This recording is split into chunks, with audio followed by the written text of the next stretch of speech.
اب ایک انسان جو ہے وہ پیسے ادھار کیوں لے گا؟ کیونکہ اس کو ضرورت پڑے گی۔ تو ایک انسان جو ہے وہ پہلے سے ہی اتنا ویک ہے تو اس پہ ہم ایک اور کنڈیشن امپوز کر دیں کہ اگر اس نے 100 روپیہ ادھار لیا ہے تو وہ 120 یا 30 پے کرے گا۔ ہو سکتا ہے کہ وہ جو 100 ہے وہ ہی نہ ادا کر سکے، تو اس پہ انٹرسٹ جو ہے وہ کیسے ادا کرے گا؟ تو یہ انجسٹس جو ہے وہ کریٹ ہو جاتا ہے بٹوین ٹو پارٹیز، کہ ایک پارٹی جو ہے وہ رسک بیئر کرتی ہے اور جو دوسری پارٹی ہے اس کو تو ریوارڈ ہی ہے کہ اس نے 100 دیے اور اس کو 130 جو ہے وہ واپس ہوں گے۔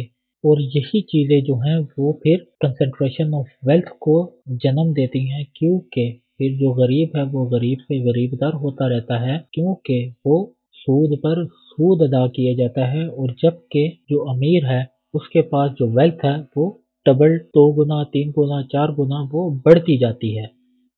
تو اسلام نے اس وجہ سے اس کو بین فرمایا ہے، کیونکہ if a debtor suffers a loss، اگر کوئی ادھار لینے والا شخص وہ کسی سے ادھار لیتا ہے اور اس کو لاس ہوتا ہے کہ وہ جہاں پہ اپنے پیسے لگاتا ہے اور اس کو لاس ہوتا ہے، تو یہ فیئر نہیں ہے کہ جو دوسرا بندہ ہے جو کریڈیٹر ہے وہ ایک فکس ریٹ آف ریٹرن جو ہے وہ جو ڈیٹر ہے اس سے چارج کرے۔ اور اسی طرح اسلام نے اس چیز کو بھی انفیئر کیا ہے کہ اگر کوئی انسان 100 روپیہ لیتا ہے کسی سے اور وہ اس 100 سے اس 100 کو 1000 گنا میں تبدیل کر دیتا ہے، تو یہ کریڈیٹر کے لیے بھی انجسٹ ہے، کیونکہ اس نے جو ساری محنت ہے یا جو پیسہ بنایا ہے وہ تو اپنے کریڈیٹر سے بنایا ہے، اس کے پیسوں سے بنایا ہے، اور وہ کیوں پھر جو پروفٹ ہے اس کا اکیلا مالک بنے؟ تو اسی وجہ سے اسلام نے جو ہے وہ ربا کو بین فرمایا ہے۔ اچھا جی، تو ہم نے ربا جو ہے یا عشری جو ہے اس کو کیسے ختم کرنا ہے اپنی اکانومک ایکٹیویٹیز سے، تو سٹارٹ کرتے ہیں۔ The concept of an interest-free banking system is derived from the Islamic form of banking. It operates based on ethical standards and prevents Muslims from paying or receiving any kind of interest. It is an effective tool to achieve the economic objectives of Islam. تو اگر ربا free economy سے کوئی question آتا ہے یا Islamic financial system سے کوئی کوشچن آتا ہے یا اسلامک بینکنگ سسٹم سے کوئی کوشچن آتا ہے، تو آپ نے کیا کرنا ہے؟ سب سے پہلے جو انٹرسٹ ہے اس کو ڈیفائن کرنا ہے، دین وہ اس پہ کیا پروہیبیشنز ہیں یا اس پہ کیوں اللہ تعالیٰ نے اتنے سخت احکام بیان فرمائے ہیں یا رسول اللہ صلی اللہ علیہ وآلہ وسلم نے اتنے سخت الفاظوں میں اس کی تردید کی ہے، تو آپ تھوڑا سا اس کو بیان کریں گے۔ اور دین جو اسلام پرووائڈ کرتا ہے یا آج کل جو بینکنگ ہے اسلامک بینکنگ ہم دیکھتے ہیں، میزان ہے اور بہت سارے ایسے ہیں، وہ ربا فری اکانومی کو ریوائیو کرنے کی بات کر رہے ہیں، تو آپ نے ان کے جو میتھڈز ہیں وہ دین لکھنے ہیں۔ تو ڈسکس کرتے ہیں methods. The first one is مداربہ، اس کو کہتے ہیں profit اور loss sharing. An Islamic finance technique in which a lender or investor and a borrower or investment manager establish a profit sharing partnership to undertake a business or investment activity. اچھا، مداربہ میں کیا ہوتا ہے کہ ایک انسان جو ہے وہ اپنا کیپٹل لگاتا ہے اور جو دوسرا انسان ہے وہ اپنی سکلز دیتا ہے، اور دونوں جو ہیں وہ پھر ایک پارٹنرشپ کرتے ہیں اور کوئی بزنس یا انویسٹمنٹ جو ہے اس کو کیری کرتے ہیں۔ اسی لیے اس کو پروفٹ اور لاس شیئرنگ کہتے ہیں، کہ اگر کسی کو پروفٹ ہوتا ہے، مطلب کہیں پروفٹ ہوتا ہے ان کو ان کے بزنس میں، تو دونوں کو پروفٹ ہوگا، اور اگر لاس ہوتا ہے تو دین دونوں کو لاس ہوگا۔ What is مربحہ؟ مربحہ also referred to a cost plus financing in an Islamic financing structure in which the seller and buyer agree to the cost and markup of an asset. The markup take place of interest, which is illegal in Islamic law. As such, مربحہ is not an interest-bearing loan but is an acceptable form of credit sale under Islamic law. As with the rent-to-own agreement, the purchaser does not become the true owner until the loan is fully paid.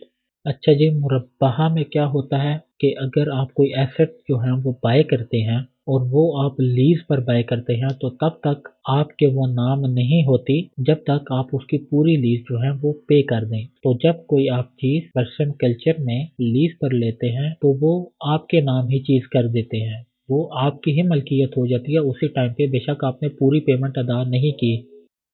The third one is اجارہ۔ اجارہ means to give something on rent or providing services and goods temporarily for a wage. A noun, not a word, is a term of fiqh, Islamic jurisprudence and product in Islamic banking and finance.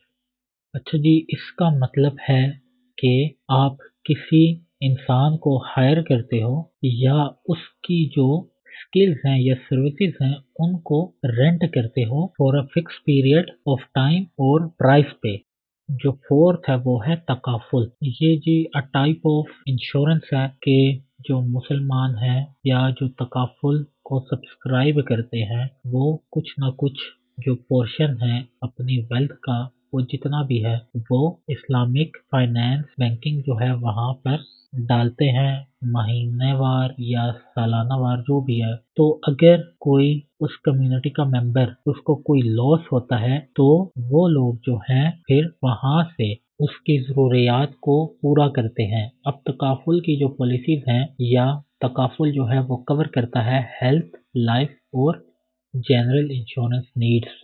Means کہ جو مسلمان ہیں وہ cooperate کرتے ہیں ایک دوسرے سے۔ اگر کسی کو کوئی نقصان پہنچتا ہے یا کوئی لاس بیئر کرتا ہے دین اس کو تکافل میں سے کچھ نہ کچھ جو رقم ہے اس کے ڈیمیج کے لیے وہ اس کو ادا کی جاتی ہے تاکہ وہ اس کا ہرجانہ بھر سکے۔ اچھا جی، اس کے بعد ہے قرض حسنہ۔ جو قرض حسنہ ہے وہ ایک گڈ ول بیسس پر دیا جاتا ہے فار ویلفیئر پرپزز۔ جو ادھار لینے والا ہوتا ہے اس کو کوئی بھی انٹرسٹ جو ہے وہ نہیں دینا پڑتا اگر وہ کوئی رقم ادھار لیتا ہے، اور اگر جو بورور ہے جو ادھار لینے والا ہے اسے ادھار واپس کرنے میں کسی قسم کی مشکلات کا سامنا کرنا پڑتا ہے تو جو لینڈر ہے جو ادھار دیتا ہے وہ جو ری پیمنٹ کا ٹائم ہے اس کو ری اسکیجول بھی کر سکتا ہے یا اس کو ایکسٹینڈ بھی کر سکتا ہے۔ اب اگر ہم بینیفٹس دیکھیں اسلامک فائنینشیل سسٹم کے تو سب سے پہلا جو ہے وہ رائٹ فل ارننگ ہے، کیونکہ ہم نے پہلے سلائیڈ میں پڑھا تھا کہ سود جو ہے وہ اللہ کے ساتھ جنگ ہے، تو جب ہم اس کو ایریڈیکیٹ کر دیں گے تو ہماری جو ارننگز ہے وہ رائٹ فل بن جائیں گی۔ دین اگر ہم سود چارج نہیں کریں گے تو کیا ہوگا؟ جو یہ سسٹم ہمارا بنا ہوا ہے، جو امیر ہیں وہ امیر سے امیر تر ہوتے جاتے ہیں، جو غریب ہیں وہ غریب سے غریب تر ہوتے جاتے ہیں، تو یہ سسٹم بھی ختم ہو جائے گا، مینس کے ریڈیکیشن آف بیگری یا پاورٹی ہو جائے گی۔ دین اس کے بعد بہت سارے ہیں، مینس کے پیوریفیکیشن آف سول ہو جائے گی۔ پھر جو ہمارا سوشل ویلفیئر ہے کا سسٹم ہے وہ اور زیادہ کنسولیڈیٹ ہوگا، اور جب لوگ جو ہیں وہ سود نہیں دیں گے تب وہ چیریٹی زیادہ کریں گے اور زیادہ کریں گے، یا وہ زکوٰۃ جو ہے وہ اور زیادہ نکالیں گے، فطرانہ جو ہے وہ اور زیادہ نکالیں گے۔ تو اگر ہم انٹرسٹ کو ختم کر دیں گے تو جو باقی اسلامک ریونیو کے جو سورسز ہیں وہ اور زیادہ کنسولیڈیٹ ہوں گے، کیونکہ انٹرسٹ ہی ہم لوگوں کو اتنا ادا کرنا پڑتا ہے کہ ہم پھر جو اپنی زکوٰۃ ہے، چیریٹی ہے یا فطرانہ ہے وہ ہم اس میں کنسیشن کر لیتے ہیں، بہت کم ادا کرتے ہیں۔ تو جب اسلامک فائنینشیل سسٹم ہے وہ امپوز ہو جائے گا تو جو اسلامک ریونیو کے سورسز ہیں، جنریشن سورسز ہیں، وہ کنسولیڈیٹ ہوں گے اور جو اسلامک سوسائٹی ہے وہ اور زیادہ پراسپر ہوگی۔ کون کون سے کنٹریز ہیں جو انٹرسٹ فری بینکنگ کے موڈیولز پر کام کر رہے ہیں؟ تو پاکستان ہے، ملیشیا ہے، ایران ہے، سوڈان میں کام ہو رہا ہے۔ تو ان مسلم ممالک کنٹریز نے سٹارٹ کیا ہے، اور پاکستان کے آبجیکٹیو ہیں کہ 2030 سے پہلے ہم نے جو ربا ہے اس کو ختم کرنا ہے اپنی سوسائٹی سے، کیونکہ فیڈرل شریعہ کورٹ نے ایک ججمنٹ دی ہے کہ ہم نے 5 سال میں جو ربا ہے اس کو اپنی سوسائٹی سے یا اپنی بینکنگ سسٹم سے ایریڈیکیٹ کرنا ہے۔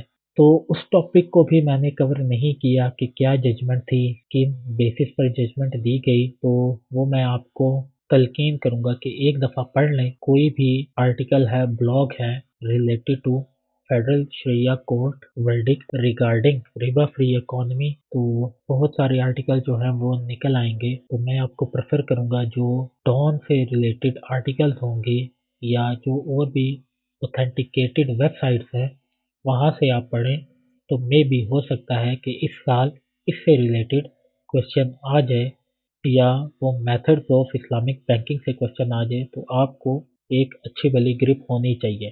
میں جو ہوں اکانومی میں اتنا زیادہ ماہر نہیں ہوں، صرف اور صرف بیسک کنسیپٹ ہی پتہ ہے۔ اگر مجھے آئیڈیا ہوتا کہ ہاؤ ٹو کمپریہینڈ جو اکنامک سسٹم ہے، جو اسلامک اکنامک سسٹم ہے،